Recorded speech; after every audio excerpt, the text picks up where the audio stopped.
All right. Hello, my name is Annabella VonMuenster, and the title of my thesis is Bigger Isn't Better: The Underrated Advantages of Small Farms.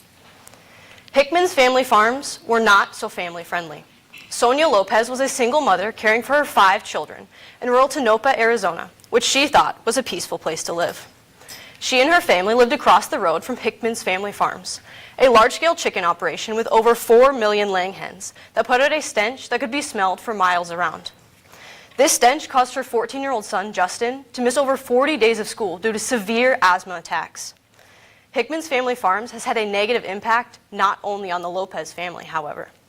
The farm has been sued by numerous workers that have complained about permanent damage to their hands from being caught up in conveyor belts of machinery. The farm has also been sued by local environmentalist groups because of its severe ammonia pollution. Needless to say, Hickman's family farms is not a pleasant or healthy place to be. Unfortunately, stories like this are common across the United States. These large-scale animal operations not only harm humans, they mistreat animals as well. Small farms provide a better solution for raising plants and animals and should be defined by the style of farming that they employ, rather than a specific size or amount of profit. These small farms are marked by agroecological practices. Agroecology can be defined as an approach that applies both ecological and social concepts and principles to the design and management of sustainable food and farming systems. Therefore, these small farms focus on balancing their farm ecosystem to have more favorable overall results. They take the practices of the past and combine them with the innovations of the present to actively enhance the soil, environment, animal welfare, and human nutrition. This is a contrast to large farms, where animals and crops are not balanced. Large farms focus on raising one crop or species of animal because the profit comes from sheer quantity of one product. This often, but not always, means that profit becomes the sole focus, leaving the land depleted and the animals in poor living conditions. Large farms are notorious for their confinement animal feeding operations, or CAFOs. These operations are composed of confinement buildings that often house hundreds or thousands of animals in cramped living conditions. CAFOs have been proven to embody poor living conditions for animals, needlessly deforming them to live in this unnatural environment. Unfortunately, these large farms are becoming increasingly more common, currently generating 48% of all farm production in the United States. Americans have lost their touch with how their food is grown and made, and they rely on large farms to produce it for them. However, this is not the best option. Large farms tend to have less healthy practices. As a result, subsequent ecological imbalances occur, which harm the land and animals under the care of these large farms. This results in lower quality food, and ultimately, a lower quality of life for the American people. Small farm practices offer a solution to this agricultural crisis by restoring the land and animals to a more natural balance and producing healthier and better food. Small farms and their practices help communities thrive and provide opportunities to better care for the land and animals given to us by God. This can be summed up into 3 main arguments. Firstly, small farms are better for the environment. Small farms have higher biodiversity and productivity, which allows the land to have a more natural balance and provides ecological benefits. Small farmers are more likely to own their land, allowing them to make long-term investments into its improvement. Secondly, small farms are better for livestock. On small farms, animals are able to have more access to pasture rather than being confined. These animals are able to get more personalized care, raising their quality of life and the quality of the product for the consumer. Thirdly, small farms are better for the health of the community. They invest money and time back into the community and help keep small towns alive. Small farms have personal accountability for their actions. They are also optimal places to raise a family. They help protect against market consolidation and provide higher quality and fresher products to their buyers. Small farms are better for the land and environment when compared to large farms. Conventional farming, such as using fertilizers and pesticides, depletes the soil at an accelerated rate, as much as 10 to 100 times. Large farms are known for farming monocultures, which can be defined as the cultivation or growth of a single crop or organism, especially on agricultural or forest land. While these large farms can be productive because of chemical fertilizers or other chemical or industrial intervention, they are generally harmful to the soil and ecosystem over time. When a single crop is planted every year, it depletes every other year, it depletes those nutrients required for its growth from the soil, ultimately leading to negative imbalances. Agroecological small farms are much less likely to use fertilizers or farm monocultures, instead emphasizing biodiversity. Biodiversity, which is short for biological diversity, refers to a variety of life and species. The benefits of biodiversity are significant. Biodiversity helps mitigate droughts and their negative effects because, with a variety of species, the roots of some plants can draw more water, ultimately benefiting all of the plants. Small farms implement the technique of intercropping, which is another aspect of biodiversity. This is a practice in which one crop is planted in rows, and then another crop is planted in the space between. It allows the land to be used more efficiently, which benefits soil health and productivity. Small farms are also more likely to use crop rotation, which reduces the need for fertilizers. Biodiversity protects against pests and diseases. This is because when all of the varied genetics of the plants are blended, the gene pool for disease resistance is made greater, making biodiverse crops more resistant to disease. Small farms are more likely to spread manure on their fields rather than chemical fertilizers, which is extremely beneficial for the soil. While fertilizers provide benefits like quickly supplying nutrients to the soil, they harm microbial activity and damage the environment. This means that chemical fertilizers are overall significantly more harmful to both the soil and ecosystem as a whole. Even though manure takes longer to be absorbed in the soil and slightly less nutrients are made available, it supplies nutrient-rich topsoil and increases microbial activity. It is also not harmful to the environment when used in this way. Small farms have been shown to have higher productivity. Because small farmers have less land to steward, they can invest more time and care into the cultivation of that land, ultimately improving its productivity. Small farmers are more likely to own their farming land than large farmers because they are generally farming less acreage than a large farmer would. Because much of the small farm land is owned by the farmer is able to make more long-term investments into that land. These improvements enhance the quality of the land, which increases both its productivity and health. Such improvements can be costly, but are considered by the farmer to be a worthwhile investment. This owned land is not just something that will be rented and then passed on after a few years. It will be passed down to the farmer's children. This encourages the farmer to treat their land with more respect and care. Factory farms with CAFOs have inhospitable living conditions for animals. These animals are constantly stressed because of the little space they have from living in these unnatural environments. This has led to adverse side effects with their animal products. Studies have found that the nutrients found in beef notably declined from 1940 to 2002. Livestock and dairy byproduct nutrients decreased as well. These animals are fed high amounts of grain very quickly, which increases the fat content in their meat rather than the nutrients. This decline in the quality of beef is an indicator of the health of the animal.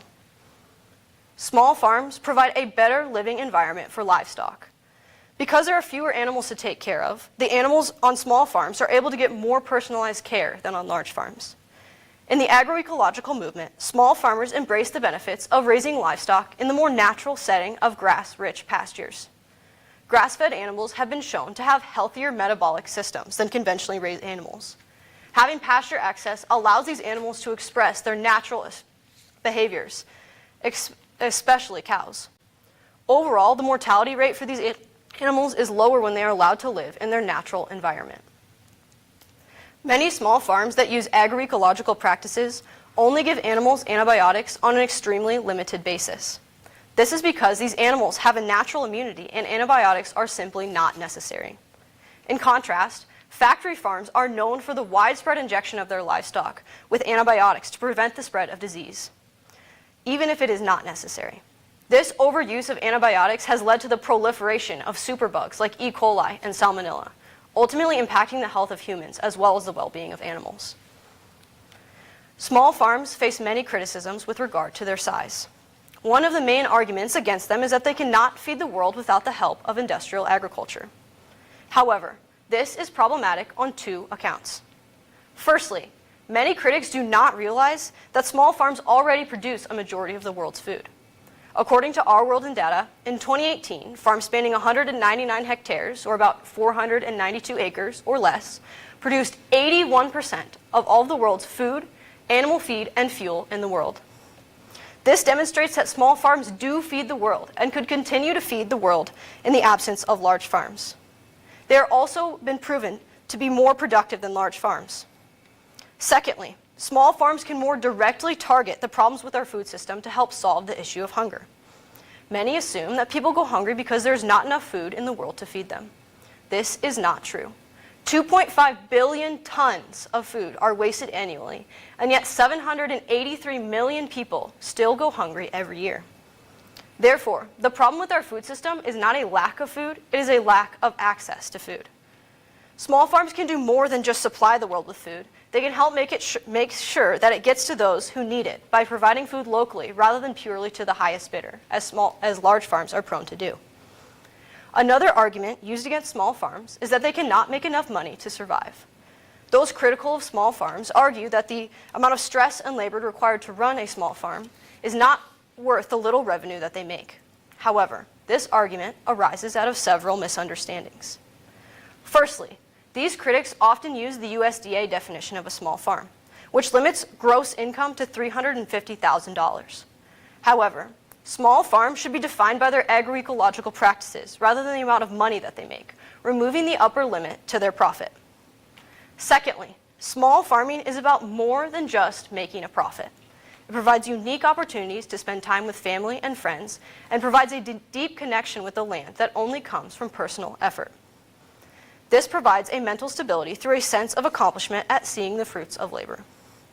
Thirdly, small farms have unique income opportunities through their specialized products that allow them to sell to a different market than conventional farmers. There are many small farms that have been able to survive with these practices, such as Polyface Farm, Four Season Farm, Soul Food Street Farm, Sapbush Hollow Farm, and Kate Farm. A final argument raised against small farms is that their food is not affordable for many people. But what does affordable mean? Is it that food prices are the same as supermarket food prices? If this is the case, food from small farms is indeed not as affordable. However, if affordability is expanded beyond initial cost, agroecologically produced food is more affordable. This is due to its nutritional value, which can reduce medical expenses and increase lifespan in the future. Even though food expenses could nearly double, agroecologically produced food could cut down future medical expenses to a fraction of the cost. People who spend the extra money to eat healthy, local food make a long-term investment to protect themselves from future expenses and preserve their health and the health of the community. Perhaps one of the most important aspects of small farms is how much they provide for the community. Small farms are often the reason that rural communities survive. Large farms, on the other hand, have a tendency to inhibit growth in small communities. This is because large farms funnel their money into big cities, which takes away much needed income from these communities where these large farms are located. A study was conducted by Walter Goldschmidt, a professor of anthropology at UCLA, that compared the small towns of Dinuba and Arvin in the San Joaquin Valley of California. Small family farms dominated Dinuba. In Arvin, large farms were in the majority. Because of the presence of small farms, Dinuba had twice the amount of businesses, a 61% greater retail volume, more civic organizations, and a healthy class system. Arvin, on the other hand, had a lower standard of living and a growing gap between the upper and lower classes. Although these are just two small towns, this study demonstrates what is going on throughout the United States. Small farms keep communities alive and healthy. Small farmers provide jobs, promote businesses, and build relationships in the community. Small farms are often less mechanized than large farms, which means that they require local labor to keep them running, supplying locals with income. Small farmers develop close relationships with their community members, which helps them to take personal responsibility for their impact and genuinely care if local businesses fail. This is contrasted with large farms, which are often run corporately, leading them to prioritize profit over people. Small farms are ideal places to raise the next generation with important values. Children are able to learn the importance of work and the life cycle through the animals and plants that they must take care of on a daily basis. Small farms produce higher quality foods, which benefits the consumer because they are getting a fresher and more nutritious product. The food from small farms is fresher on average because if it goes to farmers markets, the average distance it has to travel is 61 miles. This is contrasted with large farms, whose food often travels an average of 1,500 miles to get to the consumer. Small farms protect against land consolidation, ensuring that there is a future for farming. When small farms decrease, land is consolidated into fewer and fewer hands, which means that the large farmer, who is most likely using harmful conventional practices, that is taking care of that land, has significantly less time to protect soil quality, ultimately decreasing food production for an increasing population. Small farms have the ability to significantly impact the future of food quality and environmental health. They protect the environment by actively working to improve soil health, ensuring the future of food and farming for the world. Small farms improve the quality of life for livestock, which also improves the quality of the product. Small farms prepare the next generation by instilling them with important values, such as responsibility and hard work. Communities are able to thrive through the economic and personal support of small farms. This provides important opportunities for both the farmer and consumer to have worthwhile relationships. Small farms have proven to be places where farmers can be stewards of what God has given them to the best of their ability. Small farms and their practices ultimately bring life to communities and provide better stewardship opportunities for the land and animals given to us by God. Thank you.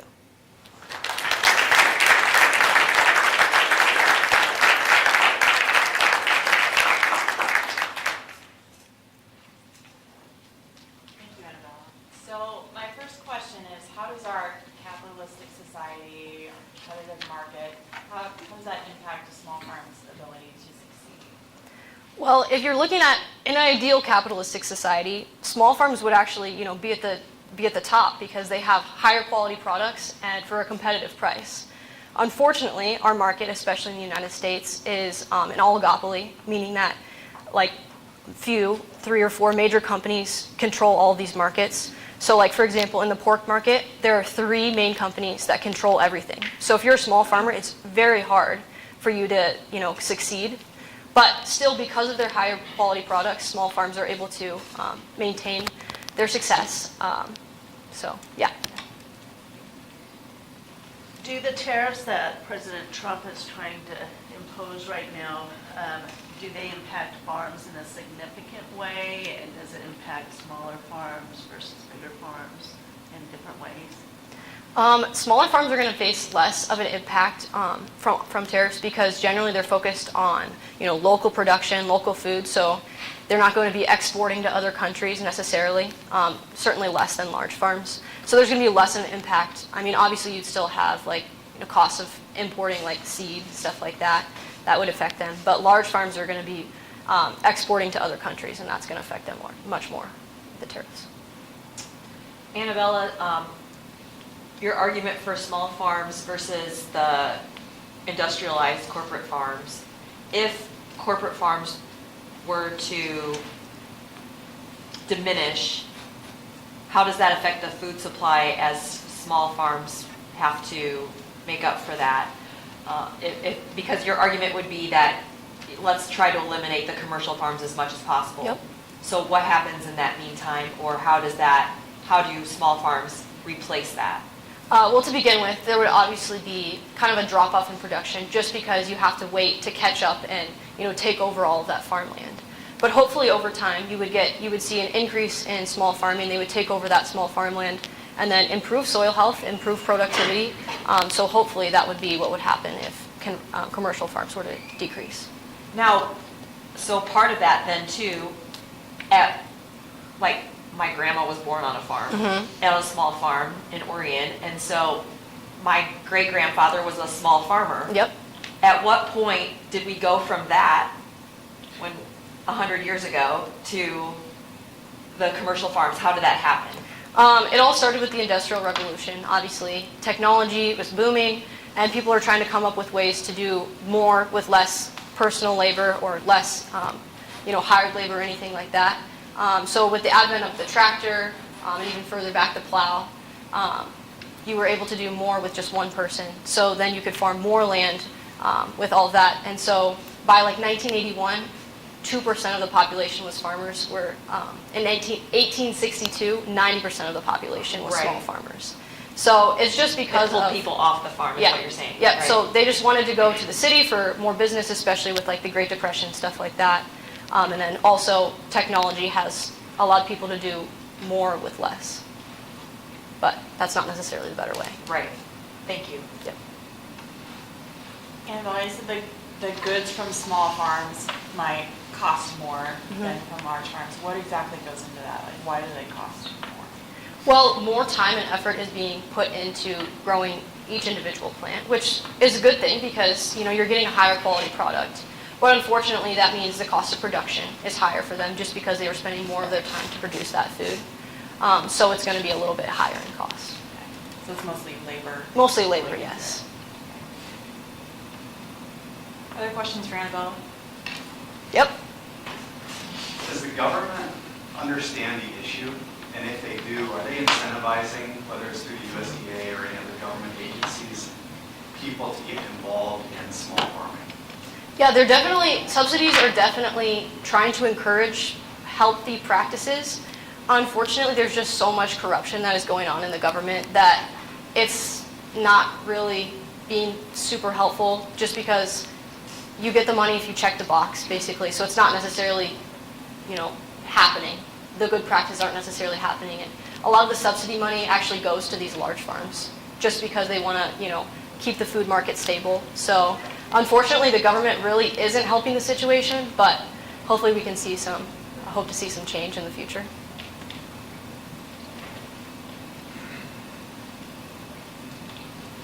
Yeah? Great. It's a two-part question. Right. So you brought up superbugs and the diseases that we've kind of created with infections from injecting animals. With that and destroying the microbiome of all of the big fields, how sustainable is it for our future, of making mass amounts of food? Did you research like how much time we would have before fields are destroyed and we wouldn't be able to grow there anymore, or diseases take over and start killing all our livestock?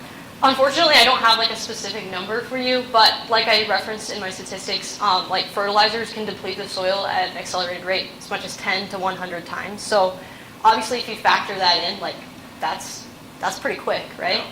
So it's working for now, and it's obviously not a big enough problem for people that they're willing to make changes about it, but I would say within the next century there's going to be some issues Okay. with those diseases and the soil health and stuff like that. Yep.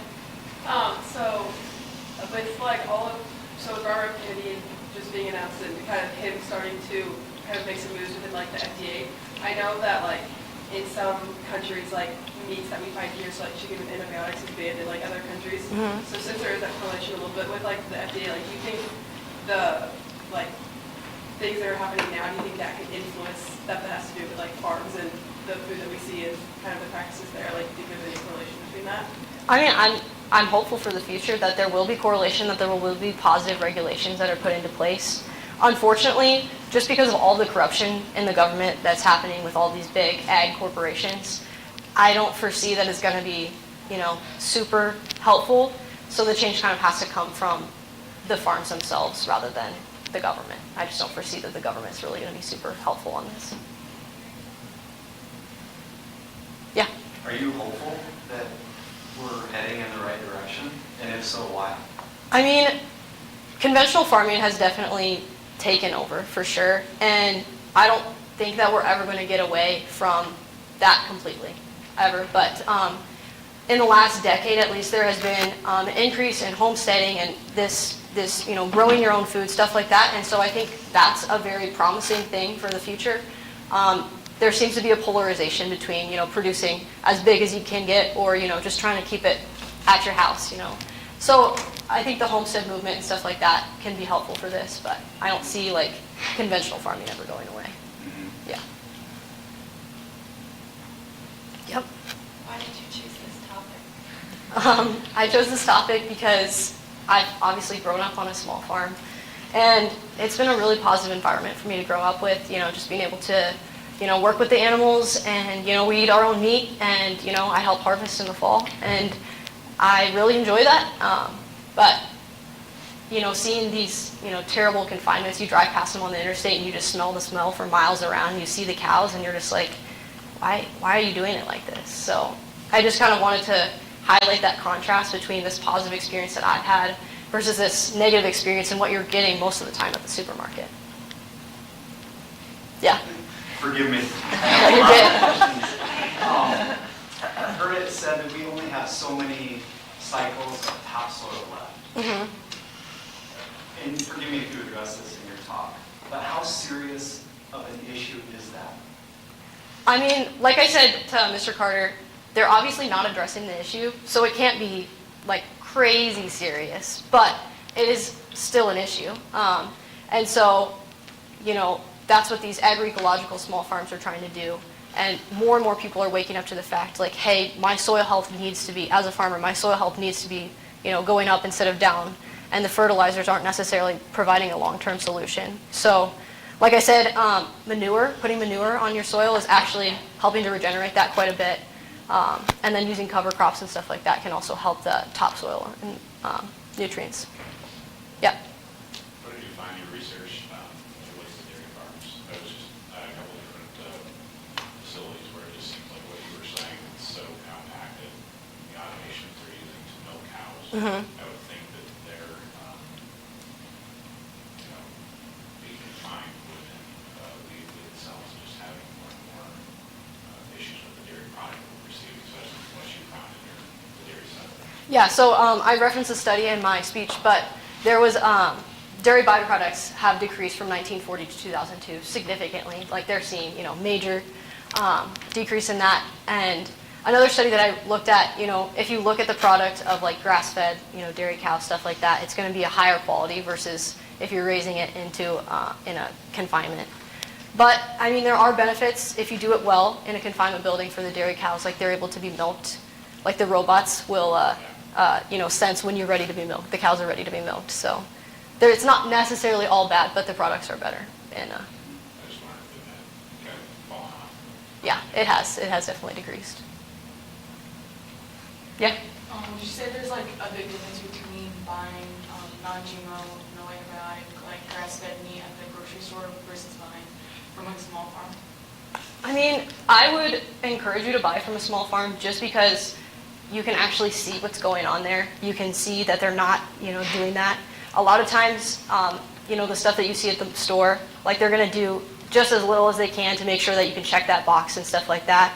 So, I mean, most of the time, obviously there's some exceptions to that. But I would encourage small farm because then you can see what's going on rather than just having a little, sticker on there that says it is.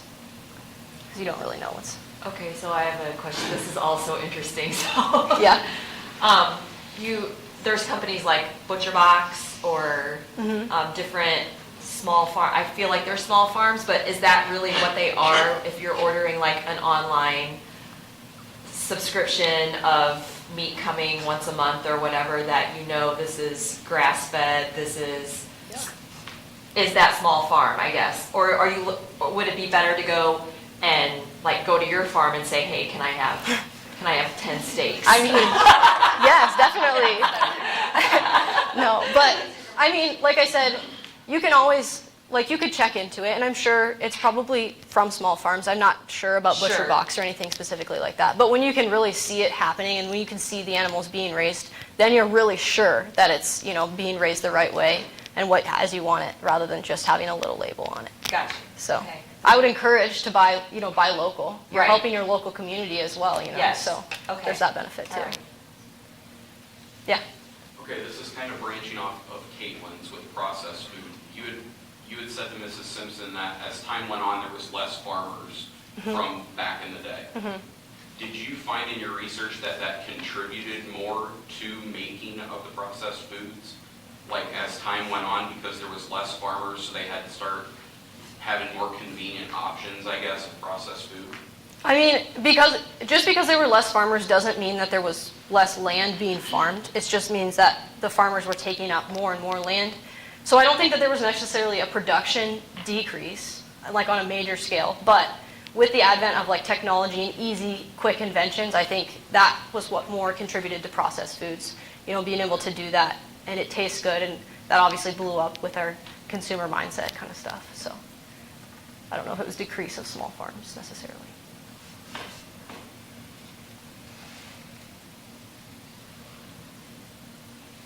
Okay. Annabelle, thank Thank you.